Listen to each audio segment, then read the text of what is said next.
Hello friends, a very good morning to you and a happy Saturday. We made it to the weekend and oh boy, what a weekend we are gearing up for.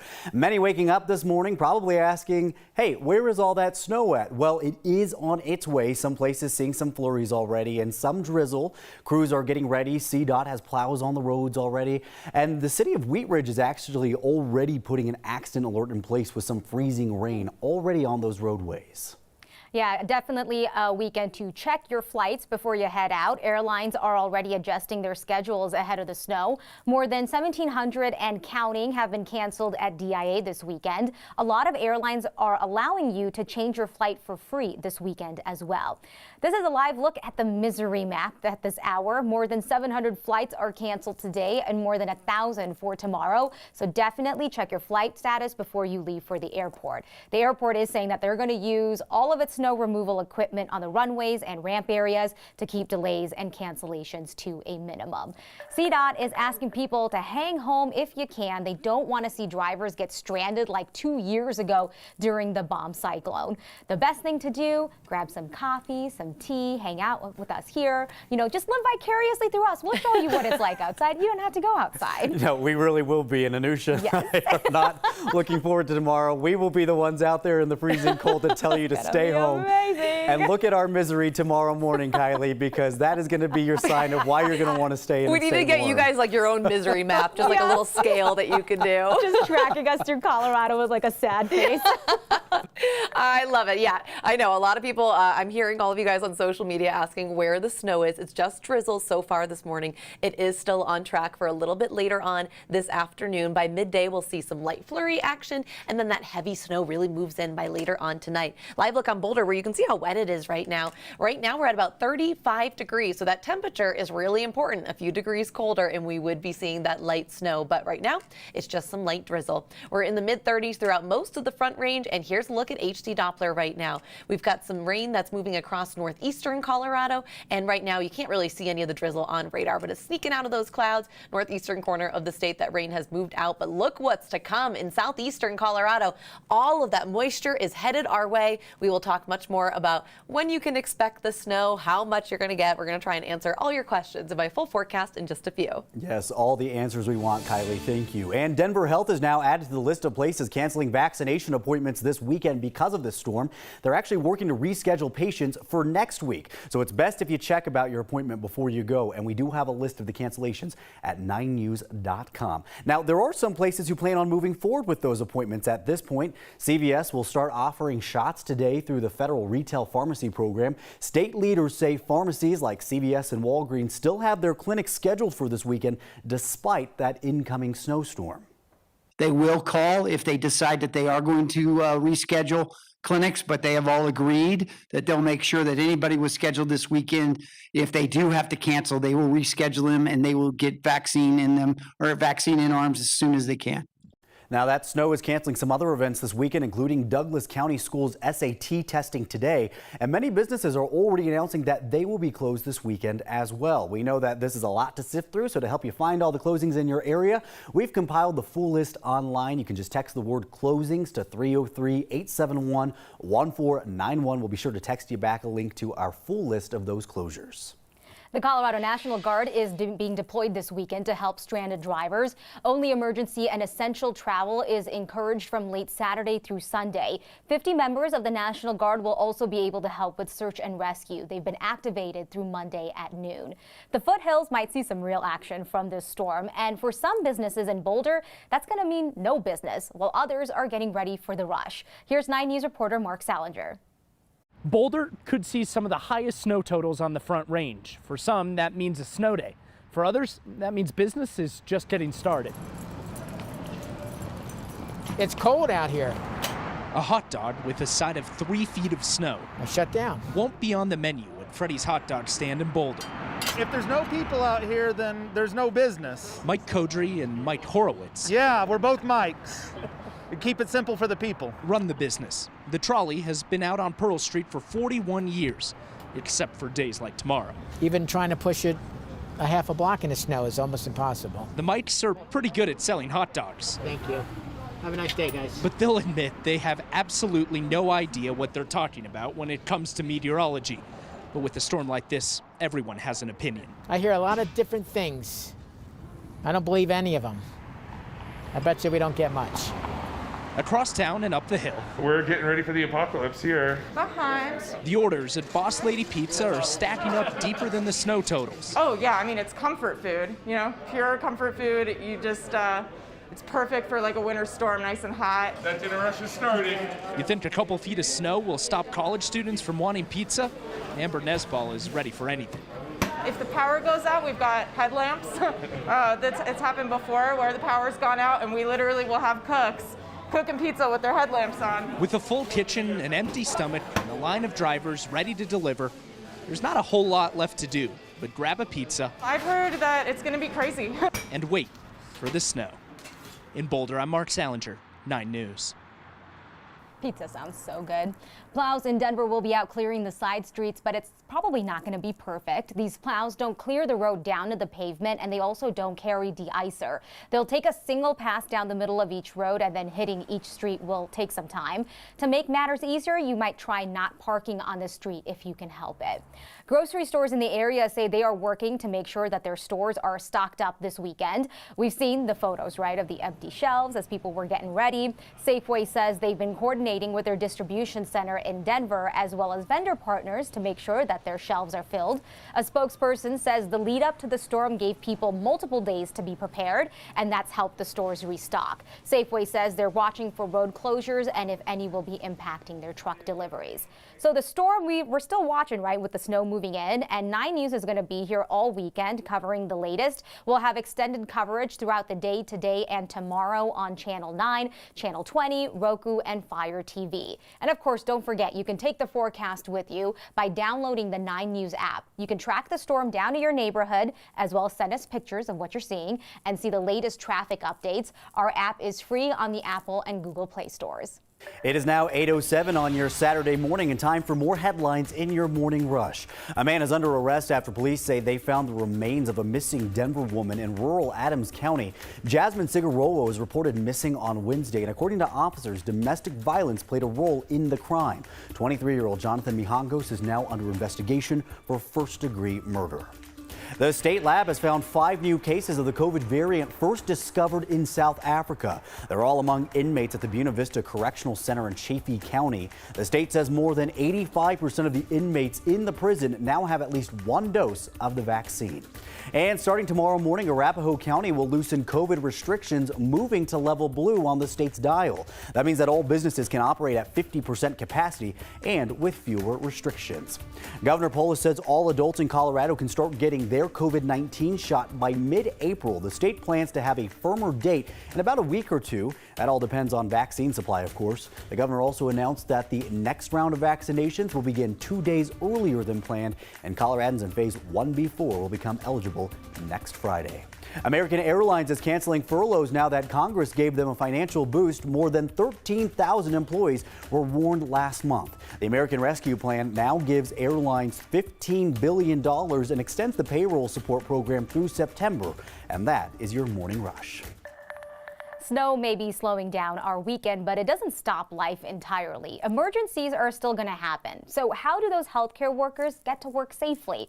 9 News reporter Jaleesa Irizarry is introducing us to a couple in Lakewood with a solution.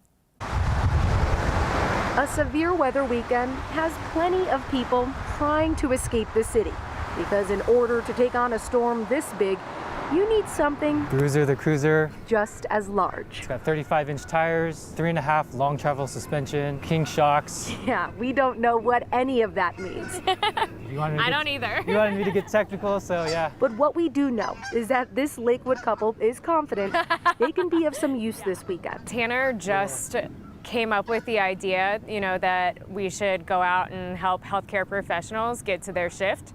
And it wasn't really a discussion at all. It was just more of a, okay, let's do it. In their 2017 Toyota FJ Cruiser, the Tom family is hoping to put a Band-Aid on travel troubles some may find themselves in, offering free rides for any healthcare worker that needs it. We've actually been getting quite a few inquiries and requests for rides already from caretakers, to doctors and nurses. We're just gonna do everything that we can to make sure that we're helping people as much as possible. Help is something plenty may need in the next few days, as we all try and speed through this storm as safely as we can.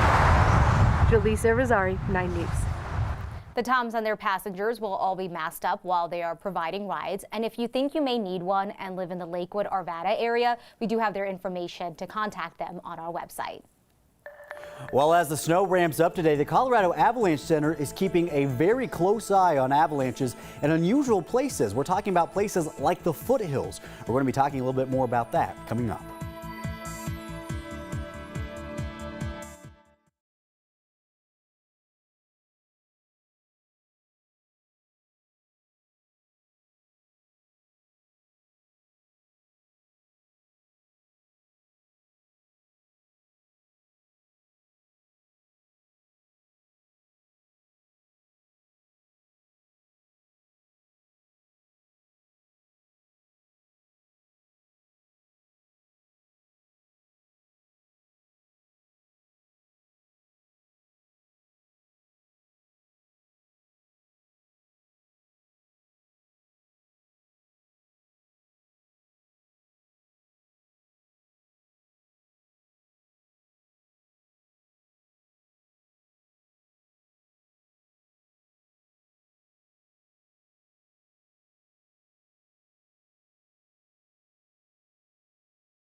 We are back, friends. It is now 8:13 on your Saturday morning, and with more snow on the way, you can expect an increased risk for avalanche danger this weekend. Rescue teams from 5 counties practiced rescue operations in Vail on Friday, and this season already, sadly, 11 people have died in avalanches in Colorado. Now, another big round of snow is hitting the state, and experts say conditions are the worst in a decade and won't get any better. And when we talk about where that danger is, we usually think the mountains and the backcountry. But as 9 News reporter Nelson Garcia shows us, forecasters will be watching what actually is closer to Denver.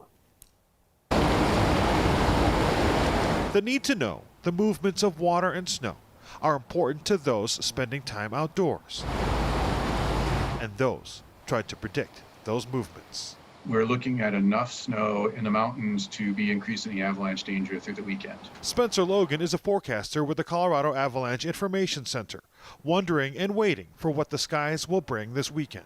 There's a lot of uncertainty right now about how much snow will actually fall and exactly where it will. Where is a big factor, he says, with this storm. There is potential for enough snow that we could see some small avalanches in unusual areas. In areas, Logan says, where people aren't used to seeing snowslides. We are considering avalanches in these lower elevations, closer to the metro area, maybe some of the canyons where we don't usually see avalanches. Maybe places like Clear Creek Canyon or places around Golden or Evergreen. Some of the mid-elevation canyons, some of the areas on the edge of the metro area. Areas where we could see 2 or 3 feet of snow. Areas with steep slopes, with snow that can get heavy with water. The avalanche issues in the mountains are not going to be as extraordinary as the impacts will be here on the Front Range. But it all depends on the movement of water and snow and the ability to predict where people need to be careful. Small avalanches can cause issues when they catch people unawares or they catch people who aren't prepared for them. In Jefferson County, Nelson Garcia, 9 News. So let's go ahead and give you a bit of a peek outside right now. This is a live look here in downtown Denver. Rain and drizzle seems to be moving in at this hour. And Kylie, I know that you guys are kind of watching a lot of different models at this time. Yeah. That information is constantly changing. And I know you're getting bombarded with questions, mostly by me, of asking how much snow we're going to be getting with these, this influx of information. Yeah, and you know what? The latest runs this morning all kind of came into agreement. There are about 4 big models that we look at, and they still have the Denver metro area in about 10 to 20 inches. So that's still coming. I know I'm hearing from all of you. It's just drizzle right now. That snow is still on tap for later on today. Live look from the Eisenhower Tunnel right now. We've got that snow falling on I-70. When you come on down to the Front Range, again, it's just drizzle right now because our temperatures are just a few degrees above freezing. If they were a couple of degrees cooler, then we would be looking at snow. That's the fun with these spring snowstorms. All right, forecast for today. As you can see, we're in the mid to upper 30s, and then we see that snow move in by about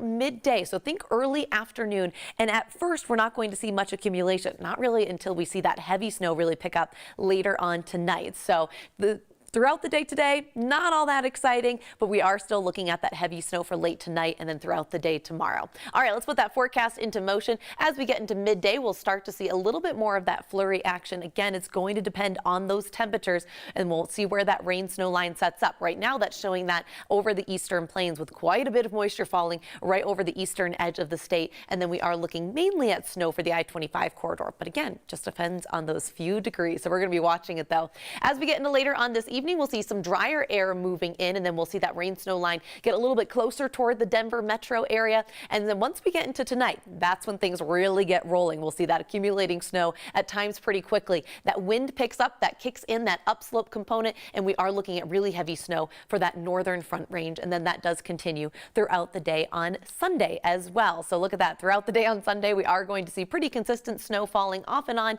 until we get into early Monday morning. So right now, we're still looking good for these snow totals, 10 to 20 inches for the Denver metro area. Where that rain snow line sets up will impact those totals to the east, but we are with high confidence still looking at about 12 to 24 inches in our foothills up near Fort Collins, with 2 to 4 feet possible up near Estes Park. I mentioned there's a lot of moisture. Oh yeah, check that out. All of that headed our way, and wind will also play a role here as we get into later on this afternoon and tomorrow. That wind starts to pick up, and hey, I'm trying to answer as many of your questions as I can on Twitter, Instagram, and TikTok. So if you've got a specific question about the storm, if you're curious about the different models and whatnot, what goes into forecasting a storm like this, you can send me a message and I'm happy to answer those. Monday, we'll see some clearing and then another round of snow on the way by Tuesday and Wednesday.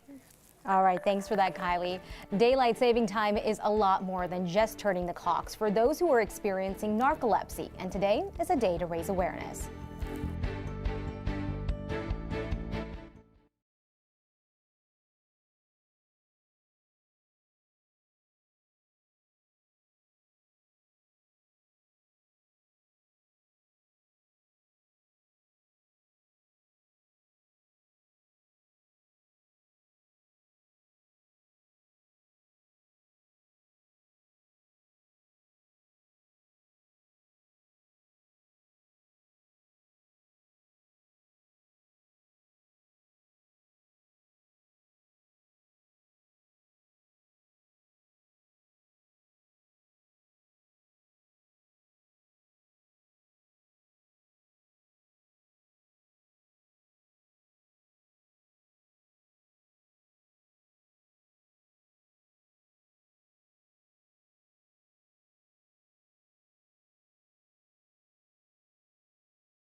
The weekend of daylight saving time is a struggle for a lot of us, but it's a special kind of struggle for those living with sleep disorders. And that's why today is dubbed Suddenly Sleep Saturday, a day that is dedicated to narcolepsy awareness. 9 News reporter John Glasgow is bringing this disorder to light in today's Take Care. It took Bev Head nearly her whole life to figure it out. Why was she so tired, even at odd times of the day? I might go one day without a nap, and it would seem miraculous. But the next day, I might have 3 times where my body was craving a nap and I wanted it right then. Some days, that sleepiness could have been deadly. I ended up driving off the road. Fortunately, it was out in the country. I can remember 3 different times. But I'm very fortunate I didn't hurt somebody else or kill myself. It was time to get help. After several tests and different medications, doctors diagnosed Bev with narcolepsy. So often the stereotype is that narcoleptics fall asleep in their soup, and it always seems kind of a funny thing. It's just that you're going on along and all of a sudden you just have this strong urge to sleep. Narcolepsy is a very dramatic, disabling disease that is often not recognized or diagnosed properly. Dr. Stephen Duntley at UC Health says that narcolepsy is a neurological disorder that can cause daytime sleepiness. So a normal person, when they go to sleep, it takes them about 90 minutes to enter REM sleep, which is the stage of sleep where we do our dreaming. With narcolepsy, they can enter it directly from wakefulness. Duntley says it affects 1 in 2,000 Americans, but he says that it could be higher than that. Sleep disorders can be confused with fatigue and sometimes go undiagnosed. If you have excessive sleepiness, you should recognize that it's not normal if it doesn't respond to simple measures like getting more time in bed. And then talk to your doctor, and if it isn't recognized as being important, then seek out a sleep medicine specialist. Bev finally has her narcolepsy under control. Her only regret is not getting help sooner. I've been well for 16 years. But had people noticed things, or had I shared things with other people, I could have known way back when. John Glasgow, 9 News. Bev is suggesting reaching out to sleep doctors as quickly as you can. And for those who have been diagnosed with narcolepsy, she's encouraging them to join support groups. We've got links to a few on our website, 9news.com. Well, CU is moving on to the Pac-12 championship later tonight, and it could be the first conference title for them in 9 years. We'll show you the nail-biting ending to get there. Evan Batty and Dallas Walton, who had 2 steals and 9.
All right, friends, we are back 8:25 on your Saturday morning, and there was some late night hoops for both CU and CSU men's basketball. Colorado State fell 62-50 in the Mountain West semifinals against Utah State. The Rams will now have to wait to see if they get any postseason bids, which will be handed out starting tomorrow. And that was a little bit of a different ending for the Buffs.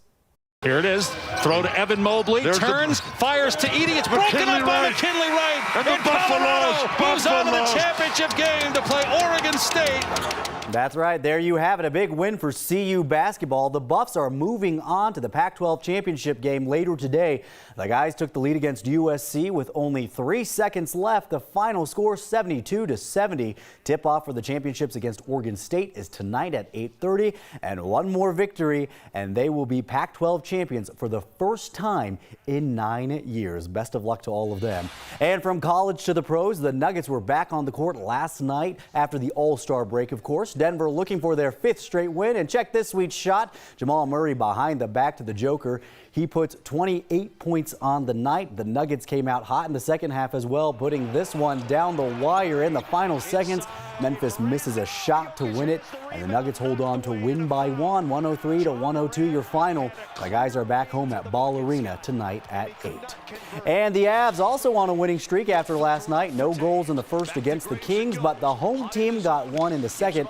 Mikko Rantanen putting the Avs up 1-0. Nathan McKinnon added another with an empty netter. And then Philip Grubauer gets the shutout. Avs win 2-0. They will play the Kings again tomorrow afternoon.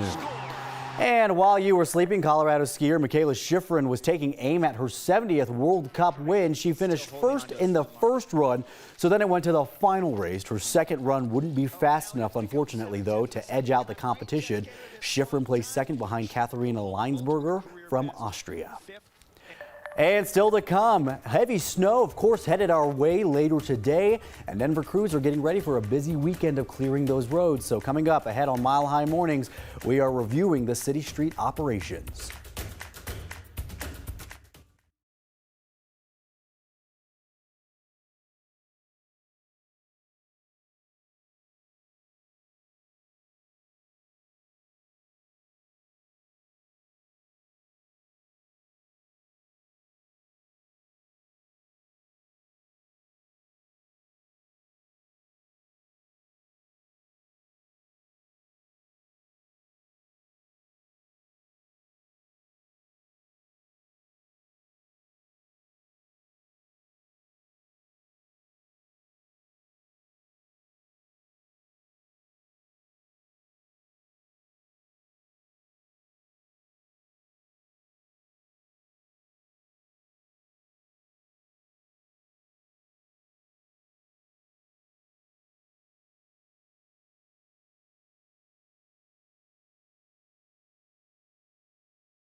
Good morning, everyone. Definitely check your flight status if you are flying out this weekend. You're taking a live look at the misery map where more than 1,700 flights are already canceled this weekend. And now taking a live look outside. Oh, we got some drizzle hitting our cameras here in downtown Denver. We are starting off the day, of course, cloudy. And like I mentioned, starting to see some of that rain, that heavy snow, though, it is coming. Kylie is tracking your hour-by-hour forecast in just a moment. Could be a good day also to help a neighbor maybe shovel when the snow does arrive. That's because it is National Good Samaritan Day, and we want to hear from you. What good deed have you done this week? You can join our conversation using the hashtag Mile High Mornings to get our attention on social media, and hopefully we'll be sharing some of those with you throughout this morning. Thank you so much, everyone, for waking up with us. Jordan and Anusha here with you this Saturday morning. Anusha, listen, like you and I were saying, I don't need the snow to come to get the warning to stay inside. It's colder, and that's enough for me. I mean, listen, we're always in the pursuit of just being cozy, so, I mean, you don't have to tell us twice. Yeah, exactly. Well, Kylie, I mean, it has been such a busy morning for you, just kind of keeping tabs on the timing of all of this weekend. Yes, and the snow is coming. I know everyone's looking outside this morning and saying, where is the snow? It is on tap for a little bit later on today. There are a couple things here. The storm moved a little bit slower, and our temperatures are just a few degrees above freezing, so that drizzle that we have outside is drizzle and not light snow. So let's go ahead and start with a live look outside in Boulder this morning, where we've got that wet pavement out there. It is 35 degrees right now, and there are a few spots where it's cold enough that we're seeing a little bit of freezing drizzle, so there could be some slick areas. When we're looking live at HD Doppler right now, you can see some snow is starting to develop for our northern Front Range and in the foothills. I just heard from someone on Estes, or someone in Estes Park on Instagram, saying it just started snowing there.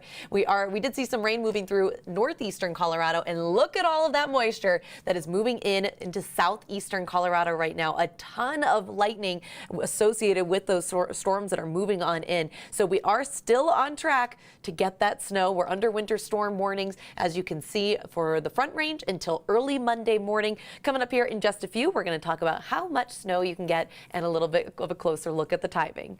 All right, thanks for that, Kylie.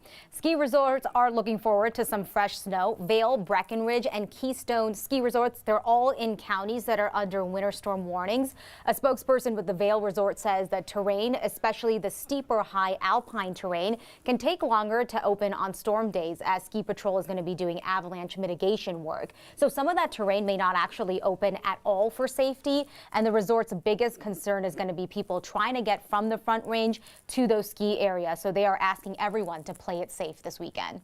Meanwhile, state and city leaders around the metro area are urging everyone to stay off the roads as much as you can. And that's because the goal is to keep the roads clear of cars so that plows can clear them of snow. Allie Levine shows us how that process will work here in Denver.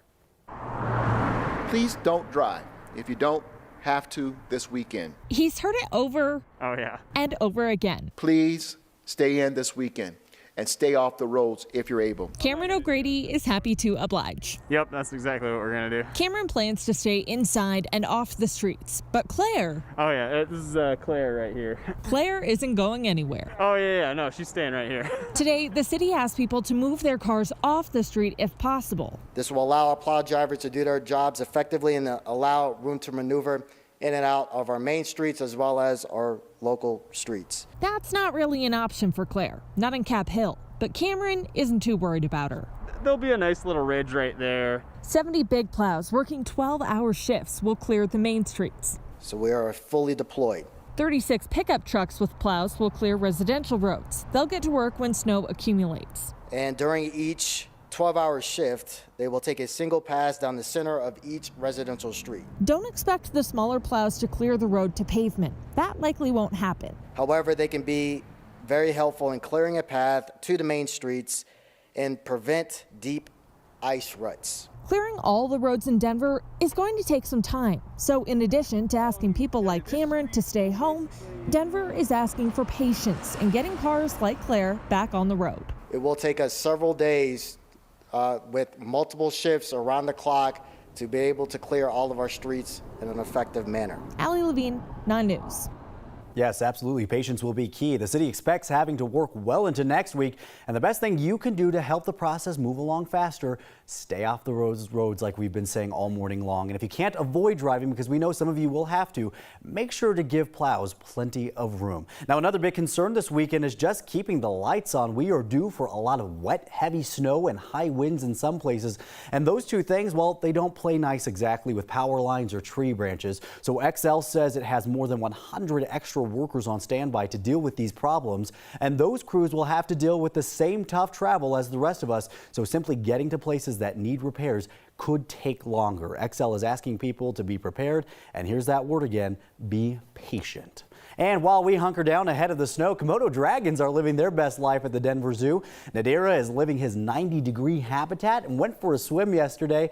Yeah, that would be nice right about now. And because not all the animals are snow lovers, the Denver Zoo will be closed today and tomorrow. But the zoo does plan to be back open sometime next week.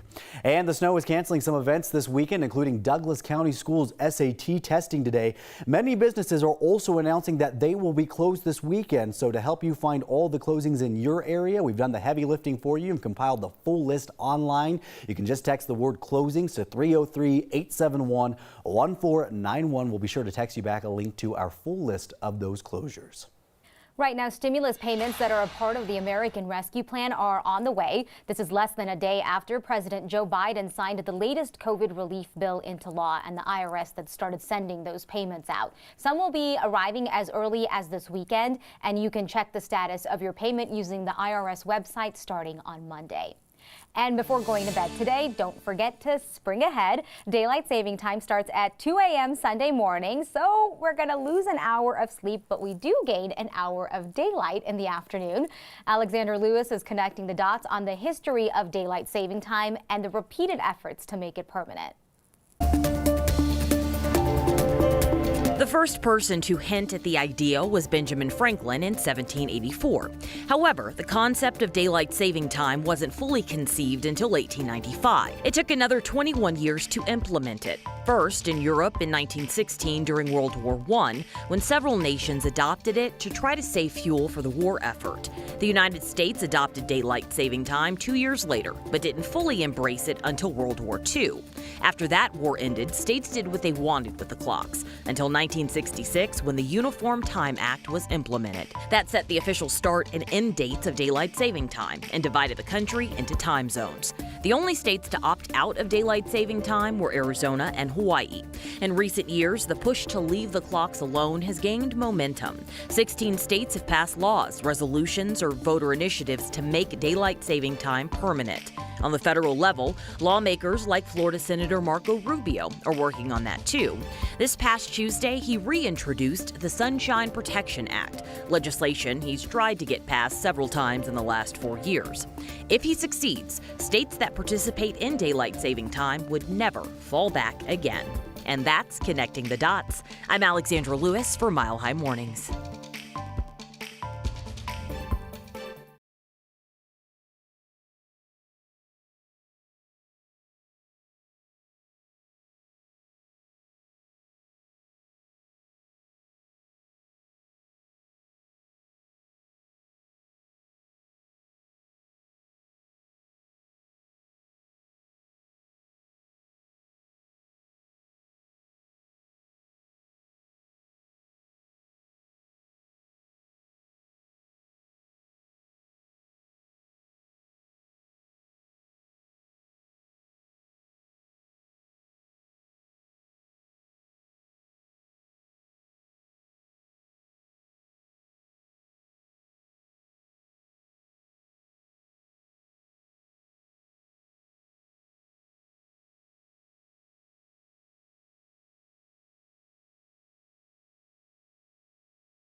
The Colorado National Guard is now activated to help any potentially stranded drivers this weekend. CDOT is urging people to just stay home if you can so that plows can get to work. Presley Fowler with CDOT is joining us now. Thanks so much for your time. We know that things haven't quite gotten really gnarly yet, but what is the plan for preparations throughout this morning and throughout the day? Sure, you're right. This is kind of that calm before the storm. We're starting to see a little bit of moisture out there on the roadways, but just because, the flakes haven't hit the ground yet, it is coming, and our crews are out there and they're ready to go. We've actually had our crews out there, majority of the week they've been preparing for this, and they've been on snow shift since yesterday. So they're ready for when the storm hits, and they're, just waiting to deploy as needed. Yeah, what areas are you guys planning to focus on first? Sure. So we do focus on those primary routes. So, that would be I-25, I-70, I-225, routes like that.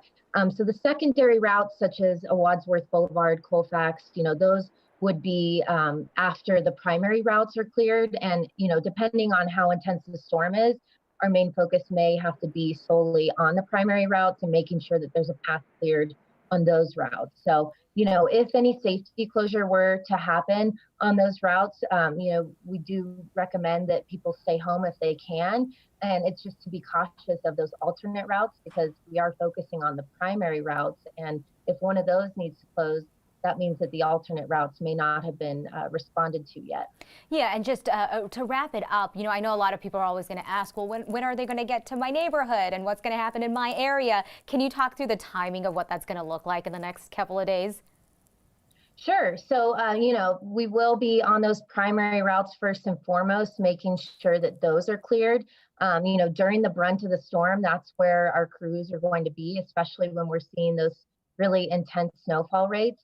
Once the intense snow has passed and the storm is passing, then we can move on to those secondary and tertiary routes. The localities are working on their own roads, and then neighborhoods would be working on their roads as well. So as far as CDOT is concerned, we will maintain the state highway system. All right. Well, thank you so much, and we will be staying in touch with you in close contact throughout the weekend. Absolutely. Stay safe. You too.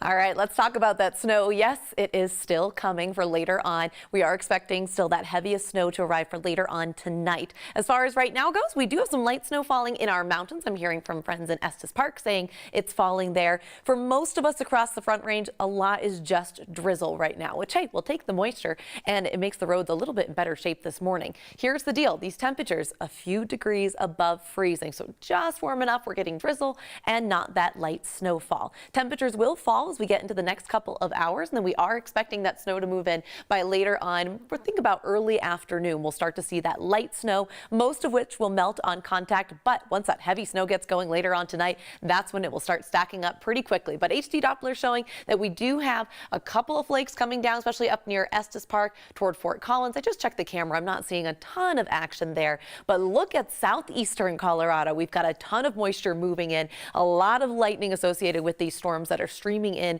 when we're looking at this system. So let's talk about the timing here. We will see by about midday some of that light snow moving in, but it doesn't really start to pick up until later on tonight. One important thing to watch for will be that rain-snow line. For the most part, it's staying out over the eastern plains, but by right around the dinner hour, we could see that creep closer toward the I-25 corridor. So we're not expecting much in the way of accumulation until after we push that off toward the east. And then, as you can see, we really get going as we get into the overnight hours with heavy snow. As that wind picks up, we get that upslope component in play that creates kind of like that snow machine, but we will see that throughout the night tonight and then for tomorrow as well. This storm is still set to wrap up as we get into early Monday morning, and right now we're still looking good for our totals. Right now, 10 to 20 inches for the Denver metro area, higher totals to the west in the foothills, high confidence with 1 to 2 feet of snow there, also up near Fort Collins, but there will be a little bit of a question mark where that rain-snow line is, and that could impact totals, especially east of I-25. So just know there's a lot that could change if you are on the eastern side of the I-25 corridor. Foothills, though, yeah, definitely looking like a lot of snow and a lot of moisture, too. Wind is going to play a big role as well, especially for tomorrow. It's going to be pretty breezy. Temperatures in the mid-30s. We clear out on Monday, just in time for another round of snow by Tuesday and Wednesday.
It is a Pueblo prep rally party. Good day to have a great day. Hi, everybody. I'm Scotty Gange. Now, 8 months ago, Paona senior Anthony Miller was in a state of deep unconsciousness. Today, he's a state champion. Miller had an awful dirt bike accident. His brain was bleeding in 2 spots. He broke 6 bones and was in a coma for an entire week. Doctors said he'd be lucky if he didn't have to live in a nursing home his entire life. And today, against all odds, he is a Colorado State wrestling champion. Like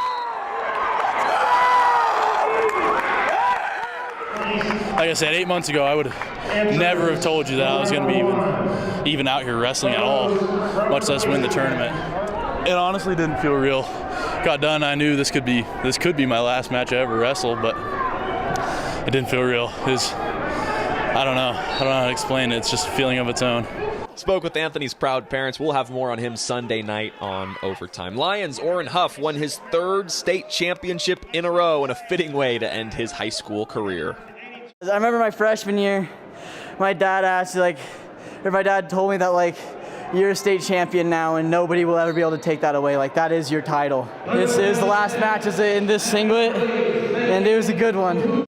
3A 106-pound division, that's Mullen freshman wrestler Dale Obelia. He would win 6-4 in overtime, his first state championship, and Mullen's first champion in the last 5 years to the youngin. I've always dreamed of this moment ever since I was a little kid. This was when you were a little kid in wrestling youth. You just always went to the Pepsi Center and would just go and look at the older kids and always want to try and be like them and forget or win at state.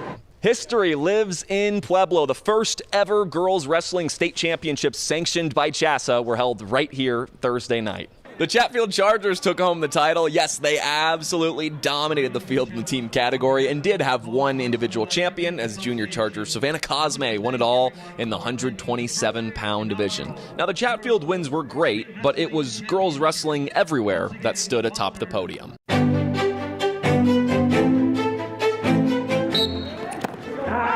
I was just excited, one of the first girls to win state at the first sanctioned girls wrestling high school state tournaments. It's amazing to be a part of this, and I think that girls deserve any opportunity. I'm proud because all of these girls, not just me, are making history for Colorado, and their school also, for being a female wrestler. Wrestling is not a big thing at our school, for girls anyways, and we barely just started this year as an actual single sport without going with other teams. Joyful, first girl to win championship out of the boys. I was determined to come here and just win my 2nd state title. So it means a lot to me. I'm really proud of myself for pushing myself through this year.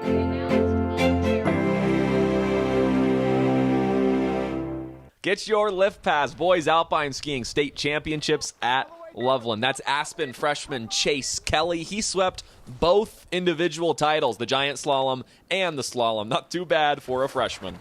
I mean, I knew it was possible. I had a pretty good season, but I didn't really mind. It was just kind of here for fun. There's a new Missy in the pool. Missy Franklin, the Olympic swimmer from Colorado, had 2 records broken this weekend at the state championships at the Veterans Memorial Aquatic Center. Star of the day, Anna Shaw from Heritage. She broke not 1, but 2 Missy Franklin state swimming records. First in the 50-yard freestyle, she went 22.22. Then in the 100-yard freestyle, clocking in at 48.45 to take down the Olympians' high school records. I've loved Missy since I was probably 9 years old. I think as a Colorado swimmer especially, obviously she's a big name, but being from Colorado, everyone knows Missy's name. So there's something really special about being Missy's record, and I'm excited to just get back with my family too tonight and celebrate with them. And in today on things you absolutely love to see, here's Shaw back in the 5th grade. Yes, dressed up as Missy Franklin for Halloween. Franklin, a 5-time Olympic gold medalist, has a huge fan and now a real competitor. How spectacular is that? Not a big week of basketball, but you can't ignore 45 points and a buzzer beater that's just gotta get you out of your seat. Yep, 45 points. Meads, Elijah Knudsen behind the back just smoking all day. 10 threes at the big win. With the best game easily of his career, the best. Pueblo South down 2, Sweet 16, Terrence Austin. Oh my God! Party in Pueblo. We said it earlier. Come on. Terrence Austin. Winners be winning. It's that perfect time of year where we just have so many sports going around our great state. We'll be covering it all. Keep it locked on 9 News and at 9 Preps on Twitter for content throughout the day today as well as tomorrow. We'll see you tomorrow here on the 9 News Prep Rally. I'm Scotty Gange.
It's almost 9 on your Saturday morning, and here are 3 big stories to know about the weekend storm.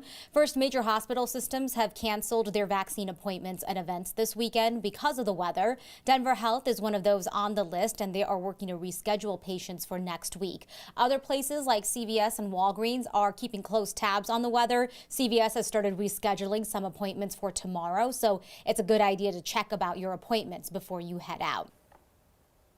1,700 flights and counting are canceled at DIA this weekend, so make sure to check your flight status before leaving for the airport. And also, a lot of airlines are allowing you to change your flight for free. The airport says it's going to use all of its snow removal equipment on the runways and ramp areas to keep delays and cancellations to a minimum. The snow is canceling some other events this weekend, including the Douglas County Schools SAT testing today. A lot of businesses are already announcing that they're going to be closed this weekend. As of this morning, we've got more than 50 closures and delays. And to help you find all of that info, we compiled it into a list online. You can text the word closings to 303-871-1491, and we'll text you back with a link to that full list of closures. Well, this morning, it's just drizzle out there right now, but the snow is coming. So let's go ahead and start with a live look outside from Boulder, where we're getting some much needed moisture there. Right now, temperatures right around 35 degrees. We're seeing those mid-30s throughout most of the Front Range, which is why we're getting drizzle and not snow. This is the fun of forecasting spring snowstorms. A few degrees makes a huge difference in what we're seeing. But right now, check it out. I am starting to see some snow up in our northern Front Range mountains, like toward Estes Park. Northeastern Colorado got a little bit of rain this morning, but check out the southeast. All of that moisture headed our way. How much snow are we talking about? We're still looking good for 10 to 20 inches in the Denver metro area. The question mark will be that rain snow line to the east of I-25, where we could see numbers drop off quickly. Otherwise, 2 feet possible in the foothills. All right, Kylie, thank you. And a reminder, we'll have extended coverage today and tomorrow, so be sure to tune in and join us for the latest info. See you tomorrow.